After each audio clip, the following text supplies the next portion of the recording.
Hello dear students, welcome back to Career Guide. Hope you all are quite sound and happy.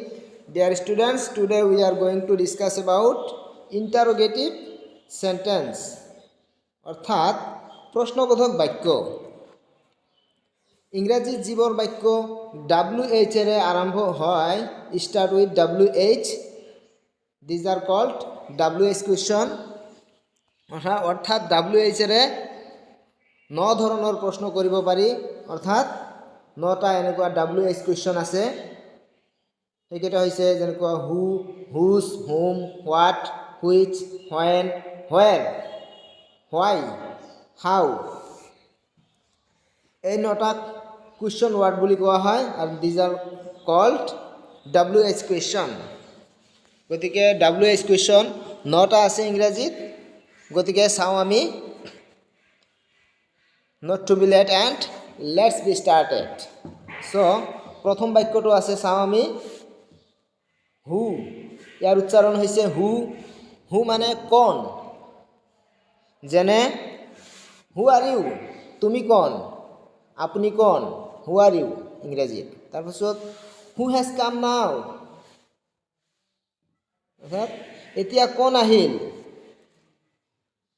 ইংৰাজীত question বনাওঁতে বা প্ৰশ্নবোধক বাক্য লিখোঁতে এই যে কোন কি কেতিয়া ক'ত এই শব্দটো প্ৰথমত আনিব লাগিব অৰ্থাৎ হু মানে কোন হুৰ অৰ্থ হৈছে কোন এই হুটো প্ৰথমে আনিব লাগিব এই যে অসমীয়াত আছে এতিয়া কোন আহিল ইয়াৰে এই কোন বাক্যখিনি কোন কথাটো মানে হু এইটো প্ৰথমে আনিব লাগিব ইয়াতে আনা হৈছে হু হ্যাজ কাম নাও হ্যাঁ এতিয়া কোন আহিল তুমি কোন ইয়াৰে এই কোন প্ৰথমে আনা হৈছে কোন মানে হু আৰ ইউ আপুনি কোন তাৰপিছত হু ইজ হি তেওঁ কোন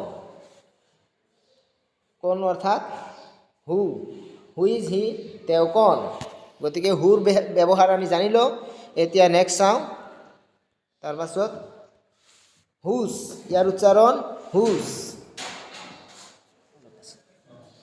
হুজ অৰ্থাৎ কাৰ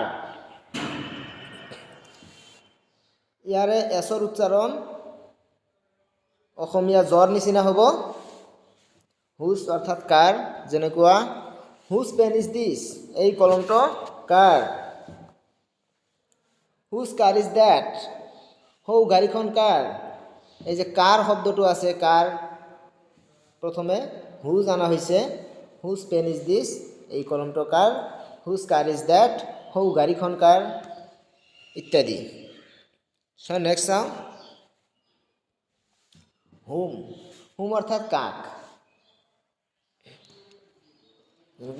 তুমি কাক বিচৰা এইটো যদি লিখা হয় প্ৰথমে কাক এইটো লিখিব লাগিব হোমটো প্ৰথমে আনিলোঁ তাৰপাছত হোম ডু ইউ ৱান্ট তুমি কাক বিচৰা তাৰপাছত হোম ডিড ইউ কল তুমি কাক মাতিছা বা আপুনি কাক মাতিছে ইয়াৰো ইংৰাজীত ট্ৰেন্সলেট কৰিলে কি হ'ব হোম ডিড ইউ কল আপুনি কাক মাতিছে বা তুমি কাক মাতিছা আৰু এই ইণ্টাৰোগেটিভ সেন্টেন্স বা প্ৰশ্নবোধক বাক্যৰ এটা কথা মন কৰিবলগীয়া যে শেষত এই কুৱেশ্যনবোধক মাৰ্ক ইয়াক কয় ইণ্টাৰোগেশ্যন মাৰ্ক বা প্ৰশ্নবোধক চিন এইটো দিবই লাগিব এইটো দিয়াটো কম্পালচাৰী WH এৰে ষ্টাৰ্ট হোৱা সকলোবোৰ বাক্যতে শেষত এই প্ৰশ্নবোধক বাক্য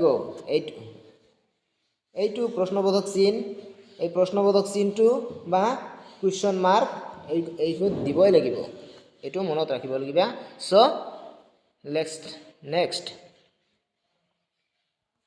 তাৰপাছত হোৱাট আমি সকলোৱে জানো হোৱাট মানে কি কিন্তু আমি সকলোৱে জানো হোৱাট ইজ ইয়ৰ নেম এইটো জানো মানে তোমাৰ নাম কি কিন্তু তাইৰ নাম কি এইটো ক'বলৈ আমাক টান লাগি যায় গতিকে হোৱাট ইজ হাৰ নেমটো আমি শুদ্ধকৈ লিখিলে এনেকুৱা হ'ব হোৱাটছ হাৰ নেম আৰু এইটোৱে বেছি শুদ্ধ আমি জানো হোৱাট ইজ নিলিখি ডাইৰেক্ট এনেকৈ কমা দি এছ দিলে বেছি ভাল হয় হোৱাটছ হাৰ নেম হোৱাটছ ইয়ৰ নেম এনেকুৱা হোৱাটছ হাৰ নেম তাইৰ নাম কি তাৰপাছত হোৱাটছ দিছ এইটো কি হোৱাট ইজ দিছ এনেকৈ লিখাৰ সলনি আমি শৰ্ট ফৰ্মত লিখিছোঁ আৰু এইটো মোৰ কাৰেক্ট অৰ্থাৎ এইটো বেছি শুদ্ধ that's why we have written that what's this, এইটো কি, what's the full form of আইএছৰ সম্পূৰ্ণ ৰূপ কি। গতিকে এইটো ইংৰাজীত লিখিবলৈ হ'লে এই কিৰ কথাটো প্ৰথমে লিখিব লাগিব what is the full form of আইএছৰ সম্পূৰ্ণ ৰূপ কি। চ' নেক্সট চাওঁ হুইচ মানে কোনটো, অৰ্থাৎ দুটা বা ততোধিক বহুত বস্তু থাকিলে তাৰে মাজৰ এটা বস্তু বুজাওঁতে আমি কোনটো বা হুইচ ব্যৱহাৰ কৰোঁ। যেনে হুইচ হাউচ ইজ ইয়ৰ্ছ, আপোনাৰ ঘৰ কোনখন, কি হয় আপোনাৰ ঘৰ কোনখন, ইয়াতে এই কোনখনটো প্ৰথমে আনিব লাগিব, অৰ্থাৎ হুইচ হাউচ ইজ ইয়ৰ্ছ, আপোনাৰ ঘৰ কোনখন। তাৰপিছত which chocolate do you like, আপুনি কোনটো চকলেট ভাল পায় বা তুমি কোনটো চকলেট ভাল পোৱা, গতিকে এই কোনটো প্ৰথমে আনিব লাগিব which chocolate do you like. Next চাওঁ তাৰপিছত হোৱেন মানে কেতিয়া, হোৱেন ডিড হি কাম, তেওঁ কেতিয়া আহিছে। এই কেতিয়া শব্দটোৰ ইংৰাজী প্ৰথমে আনিলোঁ হোৱেন, তেওঁ কেতিয়া আহিছে। হোৱেন ডু ইউ ৰিড, তুমি কেতিয়া পঢ়া, হোৱেন ডু ইউ ৰিড। তাৰপিছত হোৱেন উইল ইউ গ, তুমি কেতিয়া যাবা।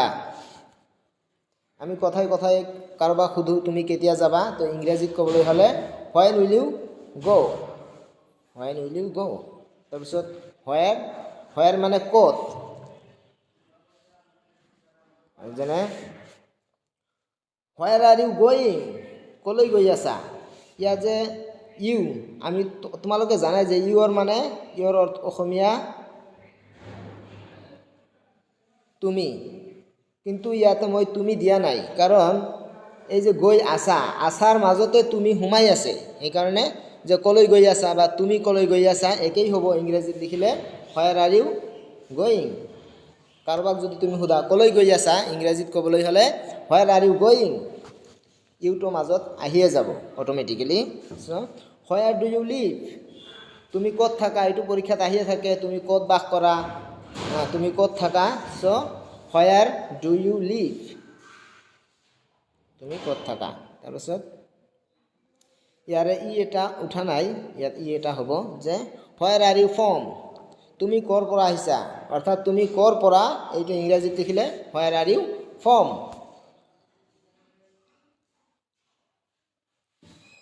এটা ইয়াতে স্পেলিং মিষ্টেক, অৰ্থাৎ বানান ভুল আছে, তোমালোকে শুদ্ধ কৰি লিখি ল'বা, নহ'লে চাই ল'বা যে মই লিখি দিছোঁ এই ফ্ৰম, এইটো বানান ভুল হৈছে, এইটো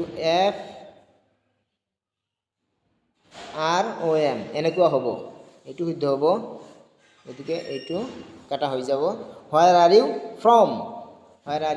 ফ্ৰম, এইটো হ'ব। নেক্সট হোৱাই মানে কিয়, হোৱাই ডিড চে ডেট, ইয়াতে এটা কি আছে, হোৱাই ডিড ইউ, ডিডৰ পাছত ইয়াতে ইউ হ'ব, কি হ'ব, ইউ হ'ব। Why did you say that, ডিডৰ পাছত ইউ হ'ব, গতিকে তুমি সেইটো কিয় কৈছা। তাৰপিছত হোৱাই ডু ইউ লাভ হিম, তুমি তাক কিয় ভাল পোৱা, হোৱাই ডু ইউ লাভ হিম। গতিকে কাৰোবাক যদি লাভ কৰা বা ভাল পোৱা তেতিয়াহ'লে কান্দিবই লাগিব, মানুহে কান্দে। চ' নেক্সট চাওঁ কি আছে, হোৱাই আৰ ইউ ক্ৰাইং, আপুনি কিয় কান্দি আছে বা তুমি কিয় কান্দি আছা, হোৱাই আৰ ইউ ক্ৰাইং, ক্ৰাই মানে কান্দা, আৰু কিয় মানে হোৱাই আৰ ইউ ক্ৰাইং, তুমি কিয় কান্দি আছা। নেক্সট চাওঁ, আৰু এটাই আছে হাউৰ তিনিটা অৰ্থ, যেনেকুৱা কেনেকুৱা বা কেনেকৈ আৰু কিমান, তিনিটা ইয়াৰ অৰ্থ হয়। গতিকে তিনিটা এক্সাম্পল আছে, আমি চাই লওঁ। যেনে হাউ আৰ ইউ, আমি সকলোৱে জানো হাউ আৰ ইউ, আপুনি কেনে আছে, তুমি কেনে আছা, হাউ আৰ ইউ না। হাউ ইজ হি, তেওঁ কেনে আছে অৰ্থাৎ কেনেকুৱা আছে, একেই কথা। তাৰপিছত how much price of it, how much price of it, এইটোৰ দাম কিমান, প্ৰাইচ মানে মূল্য বা দাম, হাউ হাউ মানে কিমান, how much price of it, এইটোৰ দাম কিমান, এইটো হাউ ডিড ইউ ন, তুমি কেনেকৈ জানিলা, কেনেকৈ, হাউ ডিড ইউ ন, তুমি কেনেকৈ জানিলা। So dear students, that's all today. Please subscribe the channel to find regularly this type of video. See you again. Thanks for watching.